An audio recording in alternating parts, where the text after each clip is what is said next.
Shalom bien-aimé, je suis le frère Gisraël de l'Assemblée des Éliens en Jésus-Christ et je viens par cette courte vidéo vous faire un résumé de ce que j'ai retenu de la prédication de ce matin. Aujourd'hui, nous avons poursuivi avec notre thème, les sources de prière, et nous abordons toujours le sous-thème, la prière d'adoration. Et moi, ce que j'ai personnellement compris, c'est que aujourd'hui, l'accès au trône est complètement disponible, selon Éphésiens chapitre 3 au verset 12. Ce qui n'était pas le cas d'Israël. Israël, lorsqu'ils allaient adorer dans le temple, ne pouvait pas accéder au trône, ou ne pouvait pas accéder à l'arche qui est le trône, selon le psaume 90.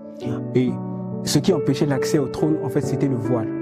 Et on a vu dans 2 Chroniques, chapitre 3, au verset 14, que sur le voile, il y avait les chérubins qui représentaient les gardiens de la justice et du jugement de Dieu. Alors, pour permettre l'accès au trône, le Seigneur Jésus-Christ devait mourir à la croix. Et c'est à la croix que le Seigneur Jésus a reçu le jugement de Dieu. C'est le Seigneur Jésus qui a reçu la colère de Dieu, qui a permis à ce que le voile soit déchiré pour qu'il y ait un libre accès au trône.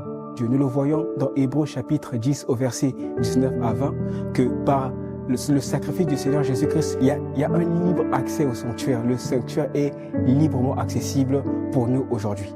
Donc, bien-aimés, aujourd'hui, l'adoration est possible parce que le voile a été déchiré par le sacrifice du Seigneur Jésus-Christ à la croix.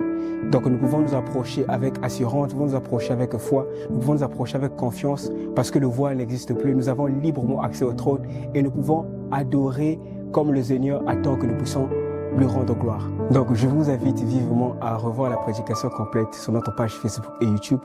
Et je suis sûr et certain que vous trouverez votre part parce que le Seigneur nous a vraiment grandement bénis par ses richesses, par les richesses de sa parole. Que le Seigneur vous bénisse. Shalom.